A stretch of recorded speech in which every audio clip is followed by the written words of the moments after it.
That was me.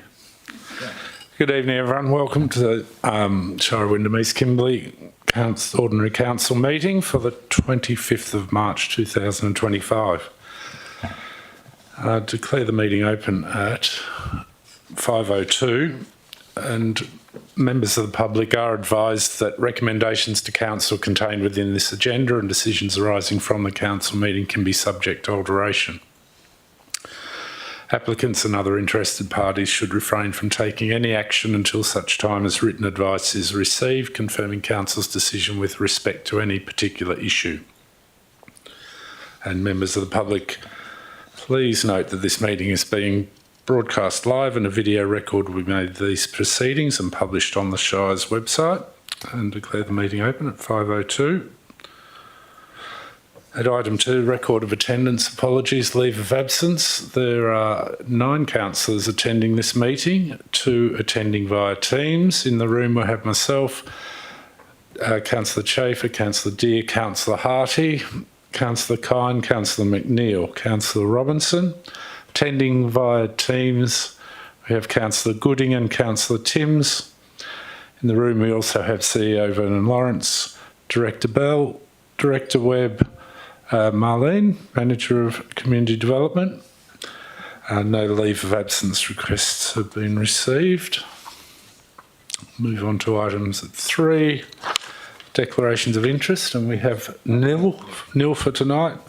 At 4, response to previous public questions, we have nil. At 5, public question time, we have no questions this evening.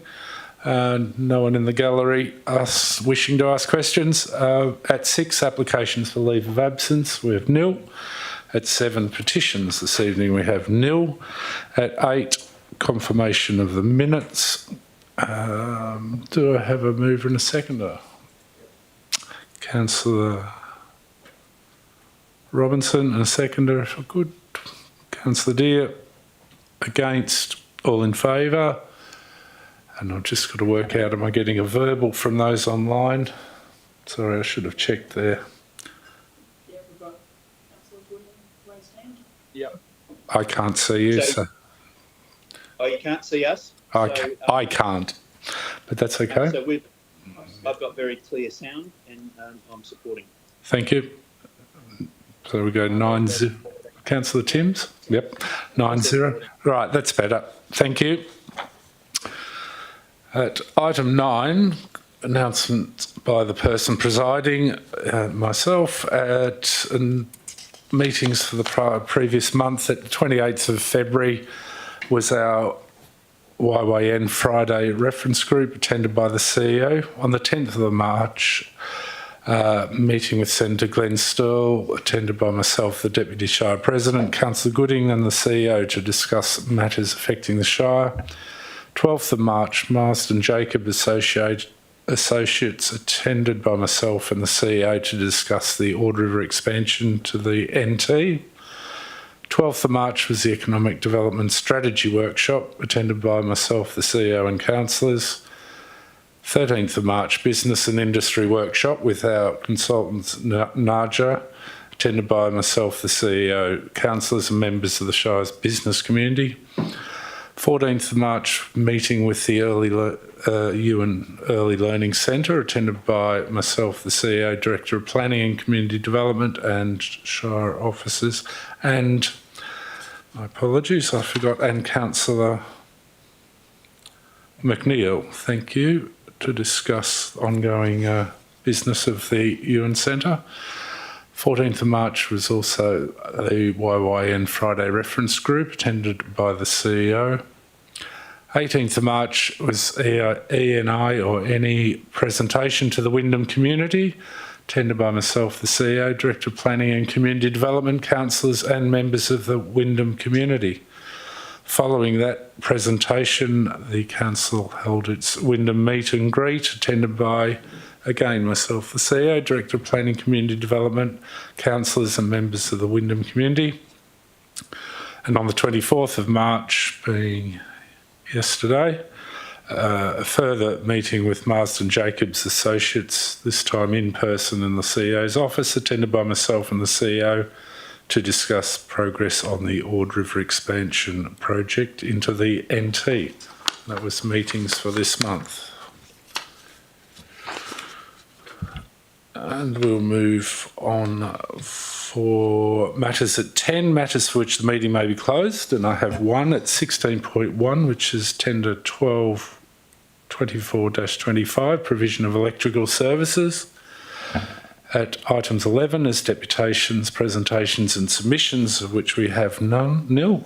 And to the reports, 12.1, matters arising from committees of council. We have a significant number. At 12.1.1, as consideration of the recommendations contained within the minutes of the Audit, Finance and Risk Committee of the 4th of March 2025 on page 3. Would someone like to talk to that, or is there any questions or clarifications? One clarification, just about the minutes for the last meeting. Are they? They're on Docs on tap now. They are there. Okay, right. Because because Councillor McNeil asked me about them and I couldn't find them, so we just went through the agenda anyway. So that was all. Yep. Oh yes. Yeah. They are. Anything to discuss? Any queries or questions from councillors? CEO? Yeah, just if I may, on committee recommendation 1.2,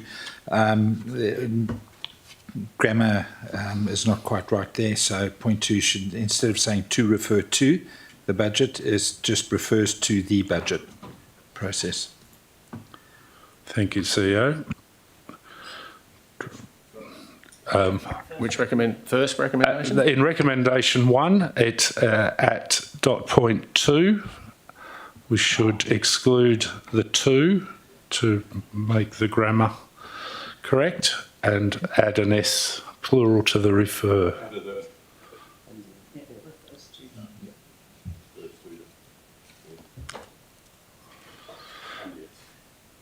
Yes. We got that? Minute taker, thank you. Any other queries or questions on the recommendations? We are proposing, or I propose that we move the recommendations of the Audit Committee, being item recommendation 1 through to 11. I would suggest we move them all globo. Seconded on block, sorry. Seconded by Councillor Robinson. Against? All in favour? Yes. Thank you. 9-0. Move on to items at 12.2, the Office of the CEO on page 8 of the agenda. At 12.2.1 is the standing item, the outstanding actions from previous council resolutions. Was there any clarifications? Councillor Chafer. Just one on the sale of Booby Alice. I know we only had one offer and it wasn't a reasonable one. Is the real estate market that bad or is the property that bad? Would someone like to, CEO, I'll give it to you to respond. I'll take that. Councillor Chafer, the offer that we received was $100,000 below what the valuation that we received, and based on that difference, we made a decision that we would reject it. At the moment, we'll reassess what we're going to do, whether we go back out to market or we put a tenant in it. At this stage, I think if we can only move it for that value, it's probably worth more to us as a rental property than disposing it. So we're busy investigating that, and we'll come back to council with a decision. Thank you. Thanks, CEO. Thanks, Councillor Chafer. Any other queries? Councillor McNeil? Just in regards to the purchase of Weber planes, so that's finalised. I'm just wondering, did Childcare did they use it for their staff? If not, is it able then to be used for Shire staff? Thanks, Councillor McNeil. CEO? Councillor McNeil, the UN Centre contacted us about a couple of weeks back to say that they weren't requiring it at this stage. So we will put Shire staff in. Shire staff are about to move into that premises Certainly on the upstairs one, the downstairs one we'll keep vacant for the time being, because I'm sure childcare will need that fairly soon. Thanks, CEO. Any other queries or questions? If not, looking for a mover and a seconder on the item. Councillor Schaefer and a seconder, if I could. Councillor Kine. Against. All in favour? Yes. Yep. 9-0. Thanks, councillors. At page 10 of the agenda, at item 12.2.2 is the minutes and recommendations from the Kimberley Country Zone and the Kimberley Regional Group meeting of the 21st of February. Any queries or clarifications sought on that?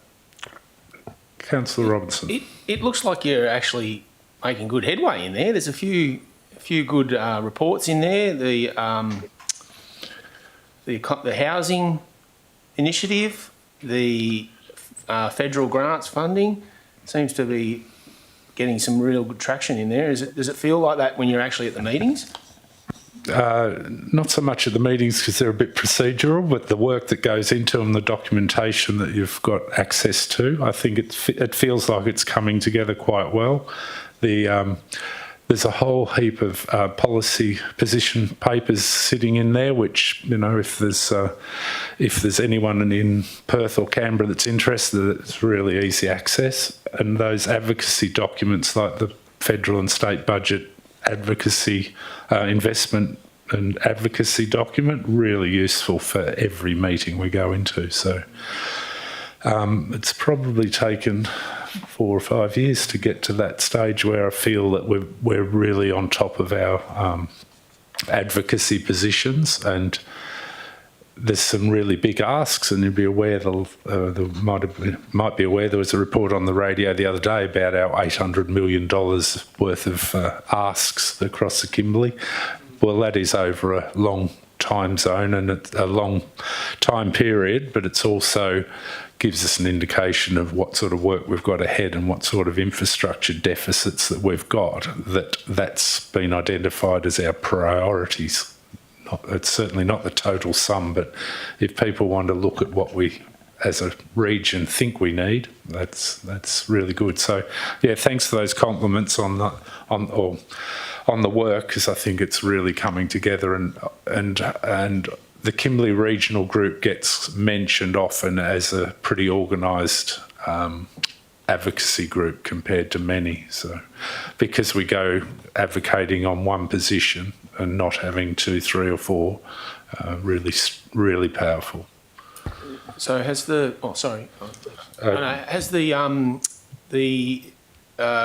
Derby Shire affected it a little with the changes down there in the council? Not immediately. We have the Derby, we have all the advocacy documents, the fact that they're in a bit of a state of flux at the moment while they work out their governance arrangements. That won't interrupt what the community and what the councillors put forward as their advocacy positions. I'm sure it's not doing any local government's reputation much good, but at the moment we just keep working on as a regional group. Thank you. It was just more about momentum, as long as you can actually see it ramping up, and I just wondered if it was any effect. Yeah, absolutely. I think, and we're getting to say the same thing every time we go into a meeting because we know what we've got sitting behind us. Thanks, Councillor Robinson. Councillor Chair. That was actually going to be my question, but I will make another observation about the power of the zone. We had a liquor record meeting today with DLG, and the zone came up in that meeting quite a few times. So it is a very, very powerful tool to have that unanimous voice right across the Kimberley, and hopefully we'll see some good reforms in our liquor laws coming through that. Thanks, Councillor Schaefer. Any other queries? Certainly, I'm aware, CEO, I did just, in a moment of boredom, add up. There was about 550 pages in tonight's agenda. So, yeah, thank you very much for that. But a lot of that will be that Kimberley Regional Group and the position paper, or the paperwork that goes with that, which I think is invaluable to our future success as a community. CEO, would you like to make a comment? Just one comment, Mr. President, is that there are a lot more documents that the Kimberley Regional Group has generated over the last number of years, and I'm busy collecting all the soft copies on that, and they'll be put on in Docs and Tap. So councillors have access to all the documents that the Kimberley Regional Group has produced. And failing that, a lot of them are on the Kimberley Regional Group website, so they're freely available to anyone and everyone. The more people that read them, the better. Thank you.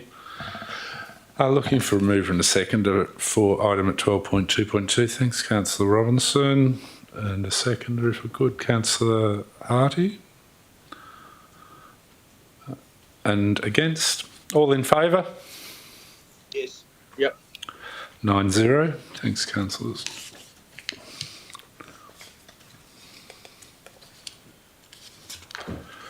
At item 12.3, Planning Community Development, 12.3.1, this is the quarterly progress report from October to December 2024, or quarter two. Any queries or questions on that one? If not, looking for a mover and a seconder, if I could. Councillor McNeil. And seconder, Councillor Robinson. Against? All in favour? Yes. Yep. Thank you, councillors. 9-0. Thank you, staff. Lots going on. That's good. 12.4, Corporate Services. At item 12.4.1 is list of accounts paid from municipal and trust funds. Any queries or clarification sought on that? If not, looking for a mover and a second. Councillor McNeil. Dave, just curiosity's sake, there was one payment for the recruitment video. Is the recruitment video those ones that are coming through on social media of George Jennings and the Sister Act and stuff? Yeah, cool. How many of them are there? Is there 4 or up? Yeah, cool. They're really good. They are exceptionally good. So I think they work well because they work as a very tourist. Like I've sent it on to family and like as well. Check out our place. So they're good. Thank you. Thanks for that. Well done. Mover, Councillor McNeil. Yep. And a seconder, Councillor Harty. Against? All in favour? Yes. Yep. 9-0. At item 12.4.2 is the monthly financial report. Any queries or clarifications sought? If not, looking for a mover and a seconder. If I could, Councillor Robinson. And the seconder, if I could, Councillor Deere. Against? All in favour? Yes. Yep. 9-0. Thank you. At item 12.4.3, it's a mid-year budget review. This is absolute majority required on this one. And CEO, would you like to speak to this one just quickly, please? Yes, Mr. President, I'll have a few words to say. Councillors, I brought this to briefing, so councillors should be aware of a lot of the detail at this stage anyway. But just to refresh, the mid-year budget review consists of 2 components. The first component is what I term as the carryovers. So that's estimating the opening cash position. We estimate that for budget purposes, and then after our audit, we get an actual figure, and we have to then amend our budget if it is necessary. So that's the first step in the process. The second step in the process is to have a look at our budget performance year to date, and then to consider whether any changes need to be made to the budget. The budget performance year to date, no changes need to be made to the budget other than there's a $300,000 additional grant that we've got for the swimming pool for changing places. So that comes out of an earlier council resolution where we said at the mid-year budget review we would recognise that income. So that's an additional $300,000 worth of grant income and $300,000 added onto our capital works program. From the carryover side of things is that we have there is in the attachment, I think it's attachment 2, details the difference between the actual and the forecast position we took at the time the budget was prepared. The operational side of things, there was a $5.9 million additional cash position from the operational side of things, and that was chiefly because of our early receipt of the financial assistance grants, which was amounted to for about $4.2 million. Additionally, on the expenses, there was about $300,000 worth of additional cash flow from expenses because we overestimated how much we would spend at the end of the year. And then from the non-cash items, there was an additional $600,000 there. So that's provisions that have been made in our expenses in order to provide properly for liabilities that will occur in future years. So that if we have to adjust for the early receipt of the financial assistance grants, that has given us about a $1.7 million of funds that we have to redistribute. The difference in the opening cash position was about $868,000 on deficit. So the $1.7 million would apply to that deficit first, and that deficit is mainly because of our capital works program. So there was $861,000 of discretionary funds that council could distribute. And from the briefing, I've placed $761,000 in a capital works reserve, mainly for the town greening and tree planting program. And there's an additional $100,000 that's gone through to operational expenditure. $25,000 is related to IT expenses, as our Director of Corporate Services is upgrading a lot of our IT infrastructure. And $75,000 has gone through to community grants, which we've indicated to certain organisations in the community that we would support some initiatives that they are progressing with. The other items in difference between actual and forecast relate to our investing activities, which is our capital works program, and our financing activities, which is basically the movement in and out of reserves. Those are purely timing differences, because the capital works program is when an item gets up for capital works, it's always fully funded. So it either comes from grant income plus reserves plus municipal money, and that's identified at the time it's put into that. So all of those funds are generally quarantined, and so any differences in the investing and the financing aspect are purely timing differences. So there's no discretionary funds to redistribute there. And I think that's probably all I need to say. I don't want to give a major accounting lesson, but that's pretty much where we're sitting at with the mid-year budget review. Thanks, CEO. Much easier to listen to than the other financial talk I was listening to just earlier this evening. But I think that explains where the numbers are at variance and why. So, any questions from councillors regarding this matter? If not, I'm looking for a mover and a seconder. Councillor Robinson as a mover and a seconder, if I could. Councillor Hardy, thank you. Against? All in favour? Yes. Yep. 9-0. Thank you, councillors, and thank you, CEO and staff, for that work. At item 12.4.4, and I'm not sure what page it is. I've lost my page. Page 20 of the agenda. 27. Page 27 of the agenda. At item 12.4.4 is policy review. It's policy 2018 strategic rating. Any questions or clarifications sought on that one? Councillor Schaefer.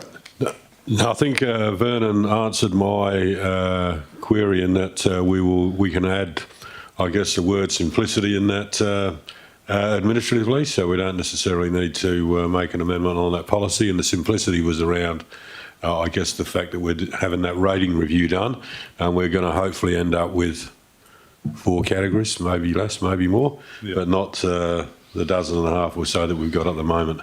Thanks, Councillor Chafer. CEO? Thanks, Councillor Schaffer. We have got the 4 rating policies, and that would stay consistent. We rated in the current financial year that we're at now, we've got four rating categories, 1 GRV and the remainder are UVs. So on that basis, we don't intend to change that. So it has been simplified from the previous financial year. But to amend the policy administratively, we'll just add that word in simplicity, as indicated in my email. Thanks, CEO. Very good. I think that's progress. Do I have a mover for the motion, for the recommendation? Councillor Chafer, and a seconder? Councillor McNeil. Against? All in favour? Yes. Yep. 9-0. Thank you.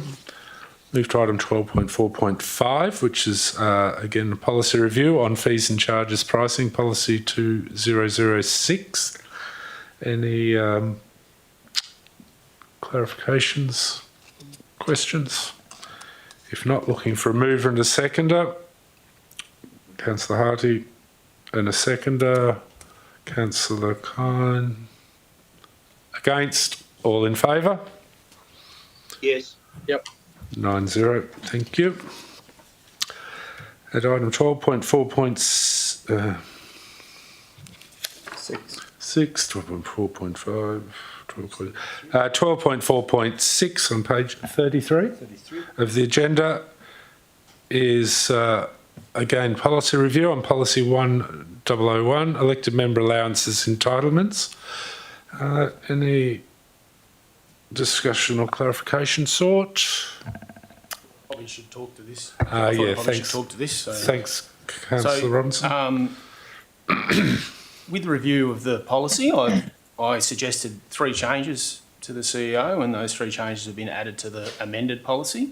So my reasoning for that is that we, as a council, sit here, we have a gender imbalance, and I think that a proactive approach to this council is needed. I think that we talk about actively seeking balance, but I think tangible changes and tangible improvements is needed.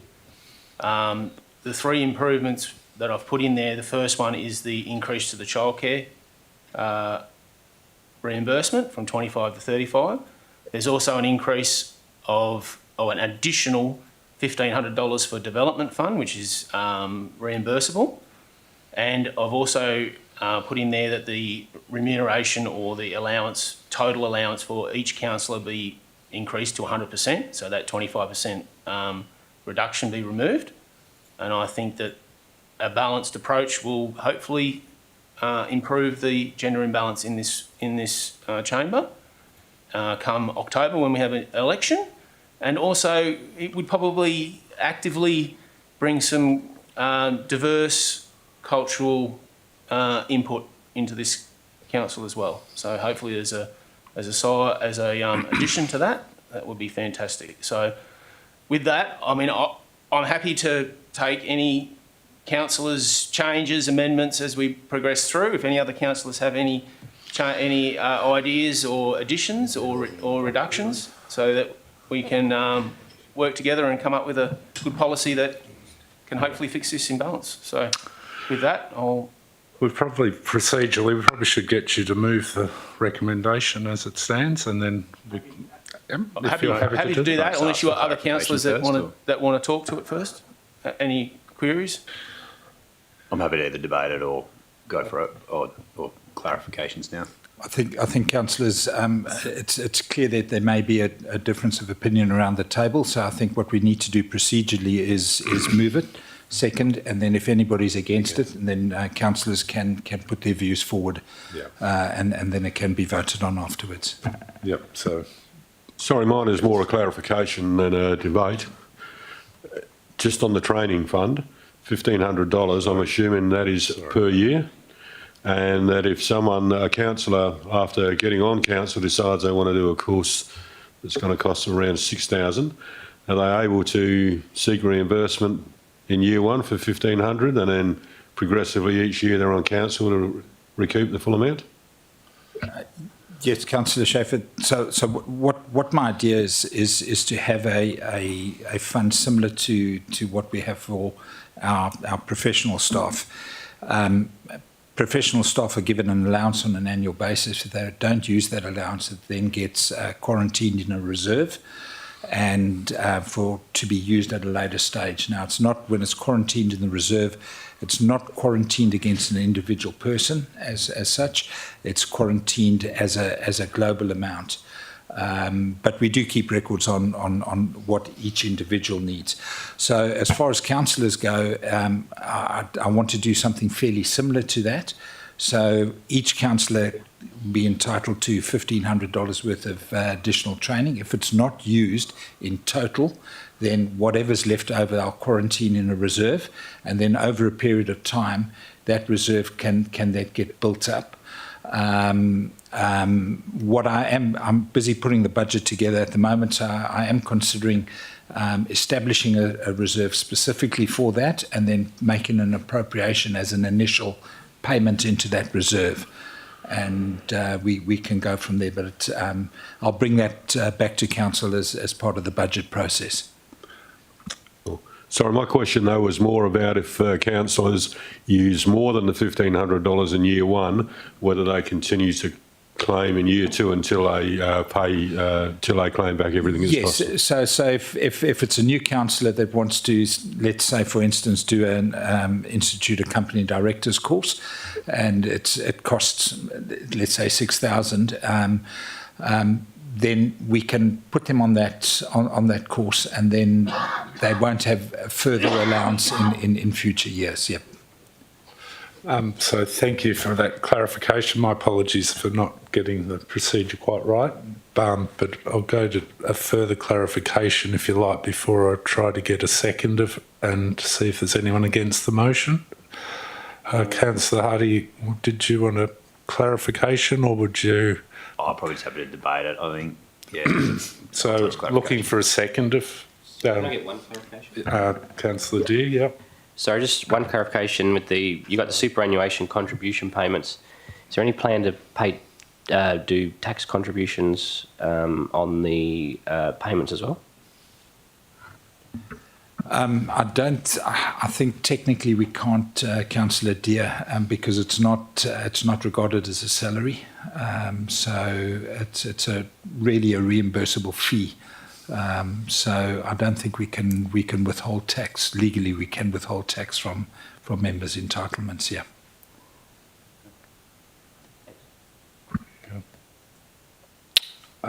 All right. If we're strictly clarifications, otherwise I'm looking for a seconder to the motion. Councillor Schaefer? Yes. Oh, Councillor Gooding, thank you. So mover and a seconder. Anyone against? Okay, so I've stuffed it up a little bit, but Councillor Robinson, if you'd like to argue.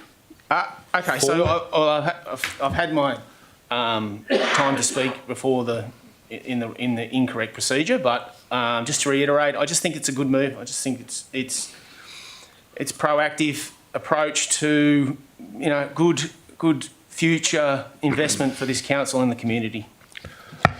Thanks, Councillor Robinson. And as seconder, Councillor Gooding, would you like to speak to, and then we'll go to anyone against? Sure. Okay. So a few points. So I think SAT has made a determination based on work value, and that balances and weighs a whole range of the competing interests and priorities. I don't see a rationalisation. I don't see a justification for in any way penalising against that determination. I think I absolutely agree with Councillor Robinson. It's a strategic investment in good representative governance. We're underrepresented around our table with Indigenous people, with women, and probably even with young people to some extent. All of those groups are challenged by their financial circumstance. So we should be doing what we can to reduce those impediments. And reducing those impediments is an investment in good governance that I think outweighs any of the optics that might be observed in the community. Effectively, I think the councillor allowance is already a modest payment. And finally, councillors don't have to accept all or part of it if they don't want to. So I strongly support it, and I also strongly behind the $1,500 investment in training and capacity building of, particularly of new councillors. So, I'm a strong supporter of the motion. Thank you, Councillor Gooding, and I'll move to anyone like to speak against the recommendation? Probably just Councillor Harty. Sorry. So first, I 100% agree with childcare increase, training increase, etc. My only concern around the 100% increase to 100%, and we obviously did that previously. I think for the President's role, in light of the extensive effort there that's been put into that role, I'd probably just wary about it, given there's probably some uncertainty for me around, where we're at financially as a shire and what that long-term sustainability does. We made this decision to go to 75% and preserve that in light of the high rates that we charge. And I feel that the amount is sufficient. Obviously that's, equally more money might be more attractive. I just note that, of the previous election we had only 2 people put their hand up. Then we had 7 people put their hand up. 3 of those were women, one of which was Aboriginal.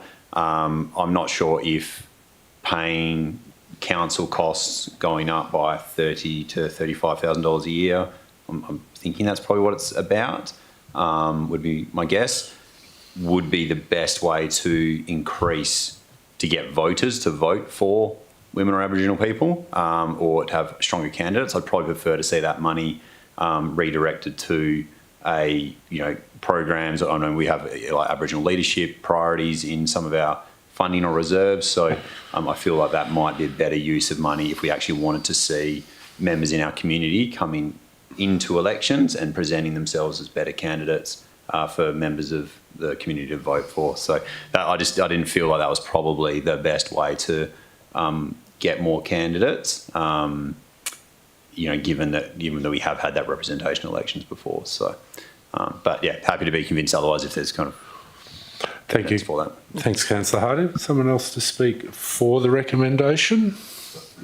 Councillor Chafer. I'll look at some good points there, Councillor Hardy, but look, I do agree with Councillor Robinson and Councillor Gooding, and I've thought about this a lot because initially I wasn't that keen on the idea, particularly around increasing the allowance to 100%. But one correction I'll make, we never made a decision on this council to only take 75%. That was the previous council, we inherited it. So, and I've got a fundamental issue with asking someone to do the best job they can, but we're only going to pay you 75% of the wage. It just... I'm not saying that doesn't get the best out of people and doesn't get people committed, but I've just got a fundamental issue with that notion.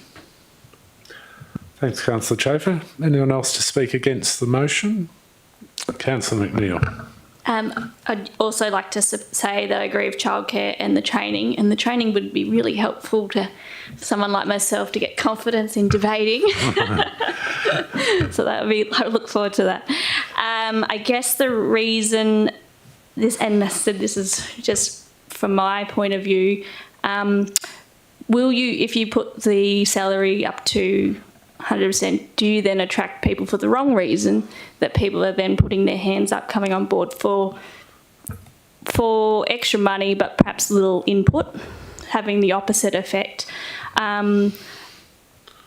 would be my concern. And I don't know that coming on money is the incentive to come on council. I think people should, this is my personal view, should be coming on council with the goal of helping the community and keeping the Shire accountable, not to be paid. And personally, I didn't even know councillors did get paid. I thought it was just something that they're doing to give back to the community. Doesn't mean that they shouldn't get 100%. I do agree, but I am concerned, and as Dylan made a point, that you did get accurate representation in that second round of votes. And the challenge with gender, and speaking from a female of my age, it's not so much about the money, it's just about the time. Dealing with family commitments and perhaps work, that's your biggest issue. And then also lack of training and understanding of what actual council means. I know, look, I can recall my first time sitting on council, I didn't even know the correct protocol before coming into the council room. I'm not saying that's Shire's fault, but that's, whether training or support or money could be put into, hey, this is actually what being a councillor looks like. This is what you're in for. I don't know what that is, an advocacy program leading up to the elections, I'm not sure. But, I come in, I didn't have confidence. I got it reported straight up in my first council meeting. So it's daunting coming in, putting your hand up to be a councillor, because you're not fully, a lot of people, like myself, was not fully aware of what it actually meant and what it involved. So overall, my concern is that putting your fee up to 100%, is it actually going to have the desired effect you'd like, or is it going to have a reverse effect and entice people that are going to come on here to fill their pockets and have very little input, or not give their 100%? So I think that's all I need to say. Well done. Thank you, Councillor McNeil. All valid points, and you're doing fine. You are. Yeah, and I do take the point that maybe our training, because we all came in under a different situation, and our training was very intense for the first year, and we may take that for granted and have not looked strongly enough at what support there is for new councillors. So I certainly take that on board. Yeah, really important point. The training's there once you're a councillor, but there's nothing to prep you for what you're going to walk into at that first meeting. Is probably where the lack of support is. Point noted. Thank you. Anyone else like to speak to the recommendation?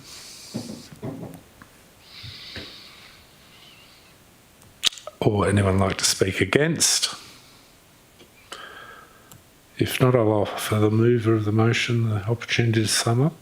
Okay, so Councillor Harding, I 100% support empowering our community with training, development. I really do. I would like to see that we could progress that in addition. To be honest, I think that's a very important part of this role as a councillor is to bring is to capacity build and bring opportunity to our community. I think it's a really good point, and I think that as we progress through the next year, I think that we should implement that as an actual thing that we do through our corporate business plan and our strategic community plan.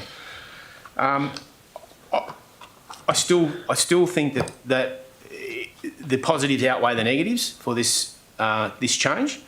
So, in relation to attracting the wrong people, I think that there are mechanisms that we have, as in you get voted in, majority of the time you get voted in, that sort of filters out that. Hopefully, it happens. We've seen it all happen. It happens. It's probably a risk that we probably need to take. 100% agree with time management. 100%. It's the hardest thing, especially when you're working full time, when you own your own business. It is very difficult, and that is why I think that being able to have a little bit extra in there, that if you need to make some changes within your life, because everybody's life is different. Nobody knows what financial position, what your financial hardships are, where you stand. And I think that if we have the opportunity and we do not restrict that opportunity as a council, I think it will be a good move forward. and an education campaign starting with, good discussion about why we did this will be a fantastic start. And I think the President Lobby has an opportunity tomorrow morning, which will be quite good if it gets up.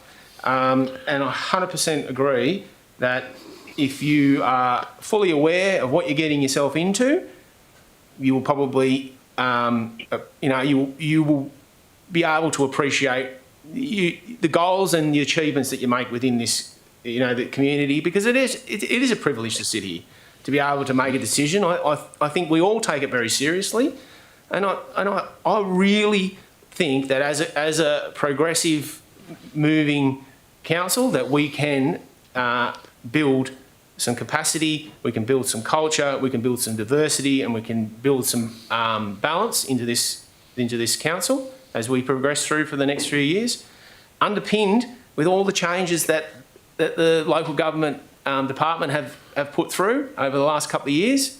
Our responsibilities have increased. The expectations of councillors has increased, and I think that we need to change our policy and move with that. So with that, I'd like everybody to support it. So thanks. Thank you, Councillor Robinson. Thank you all for your arguments for and against. I'll put that to the vote. So by show of hands, all those in support of the recommendation, please raise your hands. 4, 5, 6, and against, and 3 against. And with that, the recommendation succeeds and is carried. So thank you all for your contribution. I think there's some really important notes the CEO's probably taken, and I'll take on board out of that discussion. So hopefully we can. Can I just get a clarification? When does that come into effect in the next budget? Yep. Yep. All right, with that, we'll move on to item at 12.5, which is infrastructure. And we have the director, but we have no business at that matter. So welcome back, Paul, but thank you. At 13, motions of previous notices been given. We have nil. At 14, questions by members, which notice has been given. We have nil. At 15, in urgent business approved by myself or by decision, and I'm not seeing anything, and I have nothing, so nil. And at 16, matters behind closed doors. I would like to move that we go behind closed doors at 17:49. Do I have a seconder? Councillor Chafer, against. All in favour? Yes. 9-0. Thank you. And we'll just wait for the door to be closed, the gallery cleared. Closed doors, and the recording to pause. I'll wait for. We won't be able to pause because we have councillors online. It's only visible to councillors. So we've paused the broadcast, but we still have councillors good.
when I get the go-ahead.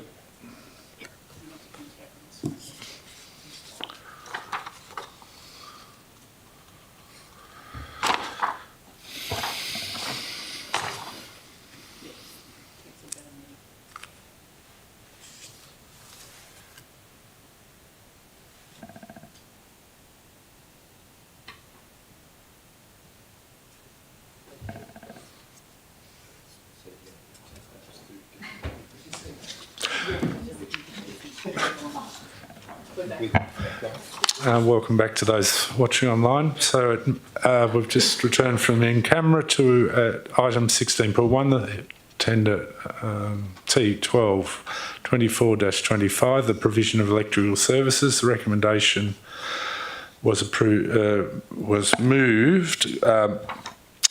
Councillor Chafer, seconded Councillor Kine, and voted 9-0 that Council 1 accepts the appointments of the following panel members to pre-qualified supplier panel T12 24-25, provision of electrical services, in accordance with the tendered schedule of rates and for a period of 2 years from contract execution, being A, the trustee for the Jolly Family Trust, trading as CS Jolly Electrics, ABN 28 454 701 259 of Lot 147, Wimbrel Road, Kununurra 6743, and B, Upland Nominees Proprietary Limited, trading as Ord River Electrics, ABN 28 078 532 653 of 14 Poinsettia Way, Kununurra, WA 6743, and 3, Trimlek Electrical Proprietary Limited, ABN 69664 957 528 of 672 Weber Plain Road, Kununurra, WA 6743. At 2, that Council at 2 delegates the formation and execution of the contracts to the Chief Executive Officer.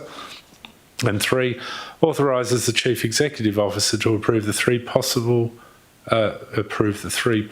successions of 12-month extension terms following the cessation of the initial 2-year contract term, providing appointed panel members have demonstrated satisfactory contract performance.